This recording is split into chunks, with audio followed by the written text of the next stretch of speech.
বিসমিল্লাহির রহমানির রহিম। পরম করুণাময় আল্লাহ তাআলার নামে শুরু করছি। মক্কায় ইসলামের দাওয়া শুরু হওয়ার পর 10 বছরেরও বেশি সময় কেটে যাচ্ছিল। এ সময় কুরাইশ তাদের সব রকম প্রচেষ্টাই চালিয়েছিল। উপহাস, হুমকি, প্রলোভন, বয়কট, হত্যার ষড়যন্ত্র। কিন্তু তবু তারা এক সমস্যার সমাধান খুঁজে পায়নি। মুহাম্মদ সাল্লাল্লাহু আলাইহি ওয়াসাল্লাম সত্যি আল্লাহর রসুল কিনা তা প্রমাণ বা খণ্ডন করার কোনো যুক্তি তাদের হাতে ছিল না। এদিকে রসুল সাল্লাল্লাহু আলাইহি ওয়াসাল্লামের দাওয়া প্রতিদিনই মানুষকে প্রভাবিত করছিল। কুরাইশের অনেকেই গোপনে কোরআন শুনে মুগ্ধ হচ্ছিল, ফলে তাদের দুশ্চিন্তা বাড়ছিল। তারা বলছিল, মুহাম্মদের সাথে আমরা তর্ক করি, বাধা দিই, কটূক্তি করি, কিন্তু তার কথার জবাব দিতে পারছি না। এই দুর্বল অবস্থানে দাঁড়িয়ে তারা এক অপ্রত্যাশিত পদক্ষেপ নিল। তারা ইয়াসরিব, মদিনার ইহুদি আলেমদের কাছে গেল। কুরাইশ জানত ইহুদিরা হল এক আহলে কিতাব জাতি। তারা তৌরাত ও ইঞ্জিলের জ্ঞান রাখে, আল্লাহর পূর্ববর্তী নবীদের ইতিহাস জানে। তাই তারা সিদ্ধান্ত নিল, যদি মুহাম্মদ সাল্লাল্লাহু আলাইহি ওয়াসাল্লাম সত্যিই নবী হন, তবে ইহুদিরা তার ব্যাপারে কিছু বলতেই পারবে। নদর ইবন হারিস, উকবা ইবন আবি মুইত ও উমাইয়া ইবন খালফের মতো কুখ্যাত নেতারা সবচেয়ে সক্রিয় ছিল। তারা দুজনকে বেছে পাঠাল মদিনায়, নদর ইবন হারিস এবং উকবা ইবন আবি মুইত। যাত্রার এই অংশটি ছিল সত্যি নাটকীয়। মক্কার মূর্তিপূজকরা ইহুদিদের কাছে যাচ্ছে, যাদের সাথে তাদের বহুধর্মীয় মতবিরোধ ছিল, কারণ কুরাইশ মুসলিমদের মতোই তৌহিদের নামে ইহুদিদের ঘৃণা করত। কিন্তু তখন তাদের কাছে ভাবমূর্তির থেকে বড় ছিল মুহাম্মদ সাল্লাল্লাহু আলাইহি ওয়াসাল্লামকে ব্যর্থ প্রমাণ করা। মদিনার ইহুদি আলেমরা কুরাইশের কথা শুনে হাসল না, জোরে রাগও করল না, বরং তারা খুব কুটিল বুদ্ধিমত্তার সাথে বলল, তোমরা তাকে 3টি প্রশ্ন করো। যদি সে সত্যিকারের নবী হয়, সে অবশ্যই উত্তর দিতে পারবে, আর যদি না হয়, তোমরা বুঝবে সে মিথ্যাবাদী। তাদের 3 প্রশ্ন ছিল, রূহ সম্পর্কে বলো, আত্মার প্রকৃতি কি, একদল যুবকের কাহিনী বলো, যারা বহু বছর একটি গুহায় নিদ্রিত ছিল, অর্থাৎ আসহাবে কাহাফ। দুনিয়ার পূর্ব পশ্চিম ভ্রমণকারী সেই শক্তিমান রাজা কে ছিলেন, অর্থাৎ জুলকরনাইন। ইহুদিরা জানত এই 3টি বিষয় তৌরাতে আছে, কিন্তু সাধারণ মানুষ এগুলো জানে না। একজন সত্যি নবী এগুলোর সঠিক উত্তর দিতে পারবেন, এবং এখান থেকেই সূরা কাহাফের নাজিলের শুরু। দুজন ব্যক্তি মক্কায় ফিরে এসে কুরাইশকে আনন্দের সাথে কথাগুলো জানাল। কুরাইশ বলল, আজ আমরা মোহাম্মদকে ধরেই ফেলেছি। তারা রসুল সাল্লাল্লাহু আলাইহি ওয়াসাল্লামের কাছে এসে বলল, হে মোহাম্মদ, যদি তুমি সত্যিকারের নবী হও, তবে আমাদের 3টি প্রশ্নের উত্তর দাও। নবী পরিস্থিতির গুরুত্ব জানতেন। এই প্রশ্নগুলো ছিল সুস্পষ্ট নবুয়তের পরীক্ষা। তিনি বললেন, আমি তোমাদের উত্তর দেব আগামীকাল। কিন্তু সেই মুহূর্তে তিনি ইনশা আল্লাহ বলতে ভুলে গেলেন। আল্লাহ এই ভুলকে শিক্ষা বানালেন, কারণ তার ভালোবাসার নবীও দুনিয়ার কারো নির্ভরতার বাইরে শিক্ষা পান। এ ঘটনা ইসলামী ইতিহাসে অত্যন্ত গুরুত্বপূর্ণ। নবী বলেছিলেন, আগামীকাল উত্তর দেব, কিন্তু পরপর 15 দিন পর্যন্ত কোনো ওহী নাজিল হয়নি, না জিব্রাইল এলেন, না কোনো নতুন আয়াত নাজিল হল। এ অস্থিরতা অত্যন্ত রোমহর্ষ ছিল। মুসলিমরা অপেক্ষা করছে, মুশরিকরা হাসাহাসি করছে, নবী দুশ্চিন্তায় ডুবে আছেন। তার হৃদয়ে ভারী হচ্ছে অনবরত, আর মক্কার গলিপথে প্রতিদিনে বলা হচ্ছে, মোহাম্মদকে আল্লাহ ত্যাগ করেছেন। ইবনে ইসহাক বলেন, এই 15 দিন রসুল সাল্লাল্লাহু আলাইহি ওয়াসাল্লামের জীবনের সবচেয়ে ভারী দিনগুলোর একটি। এদিকে কুরাইশ আনন্দে আত্মহারা। তারা বলছিল, দেখো তার প্রতিশ্রুতি কোথায়, আমরা বলেছিলাম তুমি নবী নাও, এখন প্রমাণ হয়ে গেল। মুয়াল্লিমুন, মুত্তাকিন ও সাহায্যচারীদের মাঝে এই সময় ছিল ধৈর্যের প্রকৃত পরীক্ষা। 15 দিন পর হঠাৎ আসমানের দরজা খুলে গেল। আল্লাহ তার প্রিয় রসুলকে আবারও পূর্ণ করুণায় অভিষিক্ত করলেন। জিব্রাইল আলাইহিসসালাম নেমে এলেন এবং শুরু হল সূরা কাহাফ। এই সূরা ছিল কুরাইশের প্রশ্নের উত্তর, ইহুদিদের বুদ্ধিমত্তার জবাব, নবীর ভুলের বিনয়ী শিক্ষা, মুসলিমদের মনোবল পুনরুদ্ধার, কিয়ামত, দাজ্জাল, ঈমান ও ধৈর্য সম্পর্কে দিক নির্দেশনা। আল্লাহ সূরার শুরুতেই ঘোষণা দিলেন, সমস্ত প্রশংসা আল্লাহর, যিনি তার বান্দার প্রতি কিতাব নাজিল করলেন এবং এতে কোনো বক্রতা রাখলেন না। 18 অধ্যায় 1 নম্বর আয়াত। এই সূরা আসলে এক ঘোষণাপত্র, যা জানিয়ে দিল মুহাম্মদ সাল্লাল্লাহু আলাইহি ওয়াসাল্লাম সত্য নবী, কোরআন সত্যবাণী। ইহুদিদের জ্ঞান কেবল খণ্ডিত আর কুরাইশের অহংকার ভেঙে গেল।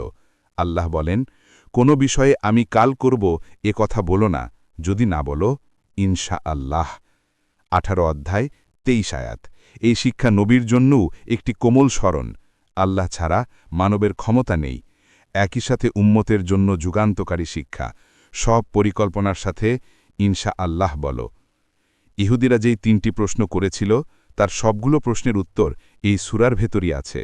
রূহ, আসহাবে কাহাফ ও যুলকরনাইন। সবগুলো উত্তর এত নির্ভুল ও বিস্তৃত যে ইহুদিরা স্পষ্ট বুঝল, এ জ্ঞান কেবল একজন নবীর কাছেই থাকতে পারে। এই ঘটনাটি তাওরাত ইনজিলের যুগ থেকে ইহুদিদের জানা ছিল, কিন্তু সাধারণ আরবদের কাছে ছিল সম্পূর্ণ অজানা। তাই ইহুদিরা কুরাইশকে এটি দিয়ে পরীক্ষা করেছিল। এ কারণেই সূরা কাহাফের সূচনাতেই বিস্তারিতভাবে উল্লেখ করা হল এই রহস্যময় গুহাবাসী যুবকদের। আমরা সেই যুবকদের কাহিনী থেকে ইতিহাস, ঘটনা প্রবাহ, আধ্যাত্মিক শিক্ষা, ঈমানের দর্শন, আল্লাহর কুদরত ও কিয়ামতের প্রমাণ। আসহাবে কাহাফ অর্থ গুহা, আসহাব অর্থ সঙ্গী বা অধিবাসী, অর্থাৎ গুহাবাসী যুবকগণ। ইসলামী বর্ণনা ও কোরআনের ভাষায় তারা ছিলেন ঈমানদার যুবক। যুবকদের বিশেষ উল্লেখ এসেছে, ইন্নাহুম ফিতিয়াতুন আমানু বিরব্বিহিম। এরা ছিল ঈমানদার কিছু যুবক। আল্লাহ বয়স উল্লেখ করেছেন ফিতিয়াতুন, যুবক, কারণ যুবকের শক্তি, আদর্শের প্রতি দৃঢ় বিশ্বাস, ন্যায়ের পক্ষে দাঁড়ানোর সাহস, সত্য গ্রহণের দ্রুততা, এসবই আল্লাহ সবচেয়ে পছন্দ করেন। ইতিহাসবিদরা বলেন, এরা ছিল উচ্চবংশীয়, শিক্ষিত, সমকালীন প্রভাবশালী, রাজপ্রাসাদের কর্মচারী অথবা সম্ভ্রান্ত অভিজাত পরিবারের সন্তান। তাদের একমাত্র পরিচয় যেটি কোরআন দিতে চায়, তারা তৌহিদের ঝান্ডাবাহক। এই যুবকদের যুগে জনপ্রিয় ধর্ম ছিল বহু দেবতা, মূর্তি পূজা, রাজাকে দেবতা মনে করা, অত্যাচারী রাজশাসন, রাষ্ট্রীয়ভাবে বিদ্রোহী চিন্তা নিষিদ্ধ। রাজা ছিল দাখিয়ানোস, ইউরোপীয় সূত্রে ডেসিয়াস, যিনি খ্রিস্টান ও মোনোথিয়েসদের উপর ক্রূর অত্যাচারের জন্য কুখ্যাত। ইসলামী মুফাসসিরগণ বলেন, তিনি ঈমানদারদের গ্রেফতার করতেন, তাদের নির্যাতন করতেন। মানুষকে বলতেন, আমি তোমাদের রবের প্রতিনিধি এবং সর্বোচ্চ ক্ষমতার মালিক। এই ভয়ঙ্কর অবস্থা দেখেও যুবকেরা নীরব থাকেনি। তারা আল্লাহর একত্বে বিশ্বাস করত এবং ঘোষণা দিল, আমাদের রব শুধু আল্লাহ, আমরা তার ব্যতীত কাউকে উপাসনা করব না।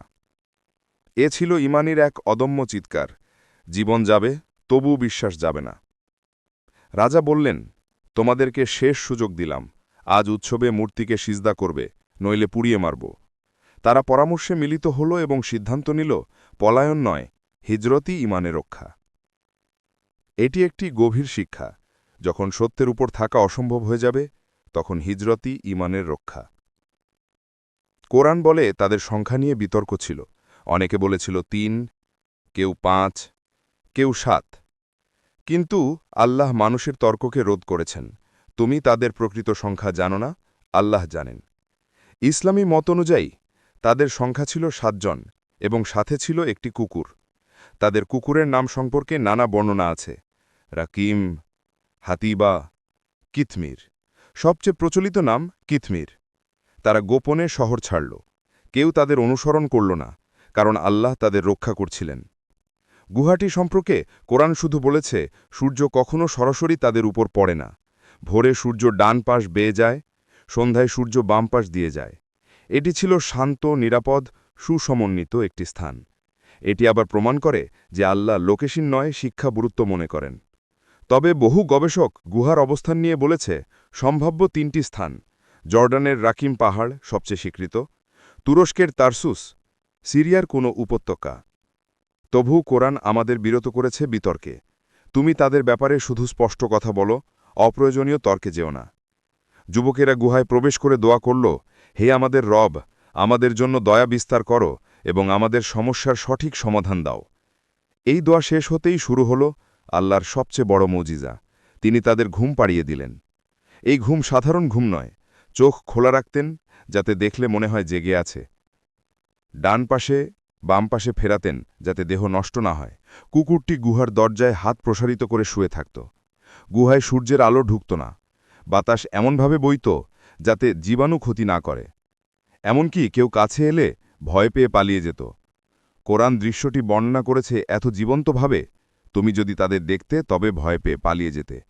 কারণ তারা ঘুমাচ্ছে, কিন্তু চোখ অর্ধ খোলা, দেহ টসটস অবস্থায়, গুহার বাতাস অদ্ভুত, কুকুর পাহারা দিচ্ছে।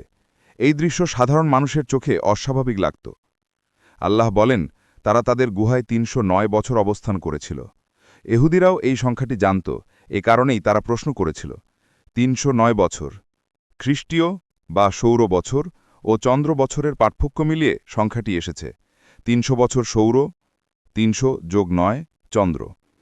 এটি কোরআনের অলৌকিক দিক। যুগে যুগে গণনাতত্ত্বেরও মিল পাওয়া গেছে। ৩০০+ বছর পর যখন তারা জেগে উঠল, প্রত্যেকে ধারণা করল, আমরা হয়তো আধ ঘন্টা বা একদিন ঘুমিয়েছি। তারা বলল, কতক্ষণ ছিলাম? কেউ বলল, একদিন বা দিনের কিছু অংশ। তারা ক্ষুধার্ত হল। তারা শহরে খাবার আনতে একজনকে পাঠাল আর বলল, সতর্ক থেকো, শহর যেন না জানতে পারে আমরা কোথায় আছি। কিন্তু সত্যিকারের ধাক্কাটি শহরে গিয়ে হল। শহরে গিয়ে দেখা গেল ৩ শতাব্দী কেটে গেছে। যুবক যে মুদ্রা নিয়ে গেছেন, শহরের দোকানদার তা দেখে বিস্মিত। এ কেমন মুদ্রা? এটি তো ৩০০ বছর আগের। তুমি কোন যুগ থেকে এসেছ? শহরবাসী দ্রুত জানতে পারল, এরা সেই গুহার যুবকেরা, যাদের সম্পর্কে ১০০ বছরের কিংবদন্তি প্রচলিত ছিল। শহরের লোকেরা বলল, এ তো কিয়ামতের প্রমাণ, আল্লাহ মৃতকে এমনই জাগিয়ে তুলবেন। গুহার যুবকদের পুনর্জাগরণ ছিল আখেরাত ও পুনরুত্থানের দৃশ্যমান প্রমাণ। জনগণের ভিড়ে যুবকেরা আবার গুহায় ফিরে গেল। লোকেরা তাদের দিকে ছুটে এলো। সম্ভবত রাজাও এ খবর পেল। যুবকেরা বুঝল, তাদের আবির্ভাবে অস্বাভাবিক পরিস্থিতি সৃষ্টি হয়েছে। শহর উত্তেজিত, তাদের নিরাপত্তার সম্ভাবনা নেই। তারা গুহায় ফিরে গেল এবং আল্লাহ তাদেরকে আবার ঘুম পাড়িয়ে দিলেন। শেষ নিদ্রা। শহরবাসীরা নির্ণয় নিতে লাগল, কারা কি করবে। কেউ বলল, তাদের উপর মসজিদ বানাই। কেউ বলল, স্মৃতিস্তম্ভ তৈরি করি। কেউ বলল, দরজা বন্ধ রাখি। আল্লাহ কুরআনে বলেছেন, তাদের সম্পর্কে যারা বিতর্ক করে তারা বলল, এদের স্মৃতি সংরক্ষণে আমরা একটি মসজিদ নির্মাণ করব। এই আয়াত প্রমাণ করে যে আসহাবে কাহাফের গল্প সত্য ইতিহাস এবং তাদের কাহিনী যুগে যুগে মানুষ জানত। এই কাহিনী শুধু গল্প নয়, এটি এক বিশাল আধ্যাত্মিক নির্দেশিকা। এর কিছু প্রধান শিক্ষা হল, যুবকদের ঈমান আল্লাহর কাছে সবচেয়ে প্রিয়। যুবক বয়সে আল্লাহর পথে দাঁড়ানো কঠিন নয়, তাই সর্বোচ্চ পুরস্কারও তাদের জন্য। হাদিস, ৭ শ্রেণী মানুষ আল্লাহ তাদের আরশের ছায়ায় রাখবেন। তাদের একজন, যে যুবক আল্লাহর ইবাদতে বেড়ে ওঠে। সত্যের উপর অটল থাকা, জীবন মৃত্যুর প্রশ্নেও ছাড় নয়। তারা বলেছিল, আমরা তোমাদের উপাস্য মানব না। এটাই ঈমানের সার কথা। অন্যায় শাসকের সামনে তৌহিদের ঘোষণা সর্বোচ্চ জিহাদ। হাদিস, সর্বোত্তম জিহাদ হল অত্যাচারী শাসকের সামনে সত্য কথা বলা। হিজরত ঈমান রক্ষার মৌলিক উপায়। তারা পালায়নি, বরং হিজরত করেছে ঈমান বাঁচাতে। দোয়ার মাধ্যমে আল্লাহর সাহায্য পাওয়ার নীতি। তাদের দোয়া ছিল অল্প, কিন্তু ফল ছিল বিপুল। আল্লাহর অলৌকিক সুরক্ষা বাস্তব। সূর্য গুহায় না ঢোকা, চোখ খোলা থাকা, কুকুর পাহারা দেয়া, দেহ ক্ষতিগ্রস্ত না হওয়া, সবই আল্লাহর রহমতের নিদর্শন। গায়েবের জ্ঞান আল্লাহর কাছে, কেউ তাদের সংখ্যা জানতে পারেনি। এই শিক্ষা অপ্রয়োজনীয় তর্ক ইসলাম পছন্দ করে না। পুনরুত্থান, কিয়ামত একটি বাস্তব সত্য। যুবকদের জাগিয়ে তোলা ছিল কিয়ামতের একটি জীবন্ত প্রমাণ। আল্লাহর পরিকল্পনা মানুষের পরিকল্পনা আছে মহান। মানুষ ভেবেছিল এরা মারা গেছে, তাদের যুগ শেষ, কিন্তু আল্লাহর পরিকল্পনায় তারা ৩০০ বছর পর দলিল হয়ে আবির্ভূত হল। আসহাবে কাহাফ ও দাজ্জাল ঈমান রক্ষার প্রতীক। হাদিসে বলা হয়েছে, সূরা কাহাফ পড়ো, এটি দাজ্জালের পিতনা থেকে রক্ষা দেবে। কারণ দাজ্জালের সবচেয়ে বড় পরীক্ষা হবে, কে আল্লাহর উপর ভরসা রাখবে আর কে তার ক্ষমতা দেখে বিপথে যাবে। আসহাবে কাহাফের কাহিনী শেখায়, আল্লাহই সর্বময় ক্ষমতার অধিকারী। সূরা কাহাফ হল এমন একটি সূরা যা মানুষের ৪টি সবচেয়ে বিপজ্জনক পরীক্ষার বিরুদ্ধে ঢাল তৈরি করে। দিনের জন্য ত্যাগের পরীক্ষা, আসহাবে কাহাফের কাহিনী। ধন সম্পদের পরীক্ষা, ২ বাগানওয়ালা ধনী ব্যক্তির কাহিনী। জ্ঞান ও তাকওয়ার পরীক্ষা, মুসা খিজির এর কাহিনী। ক্ষমতা ও শাসন ব্যবস্থার পরীক্ষা, জুলকার নাইনের কাহিনী। এই ৪টি পরীক্ষাই দুনিয়ার প্রতিটি যুগে মানুষের সর্বশ্রেষ্ঠ চ্যালেঞ্জ। কোনো জাতি পতিত হয় কেন? ধর্ম হারালে, অর্থে হারালে, জ্ঞান ইমানের ভারসাম্য হারালে, ক্ষমতার অপব্যবহার করলে। সূরা কাহাফে আল্লাহ এক সূরার মধ্যে 4টি বিশ্ব ব্যবস্থার স্তম্ভ গড়ে দিয়েছেন, যা না বুঝলে কোনো জাতিই টিকে থাকতে পারে না। হাদিসে এসেছে, যে ব্যক্তি সূরা কাহাফের প্রথম 10 আয়াত মুখস্থ রাখবে, সে দাজ্জালের ফিতনা থেকে নিরাপদ থাকবে। আরেক রেওয়ায়েতে সূরা কাহাফের শেষ 10 আয়াত, অর্থাৎ এই সূরা দাজ্জালের বিরুদ্ধে আধ্যাত্মিক এক শিল্ড। কিন্তু প্রশ্ন হল কেন? দাজ্জালের ফিতনা 3 জিনিসে সবচেয়ে শক্তিশালী: ধর্মের প্রলোভন ও মিথ্যা চমক, ধনসম্পদের ভয়াবহ প্রতারণা, ক্ষমতা ও প্রযুক্তির অপব্যবহার। এই 3টি সূরা কাহাফের বিষয়বস্তু। আসহাবে কাহাফ ধর্মরক্ষার জ্বলন্ত উদাহরণ।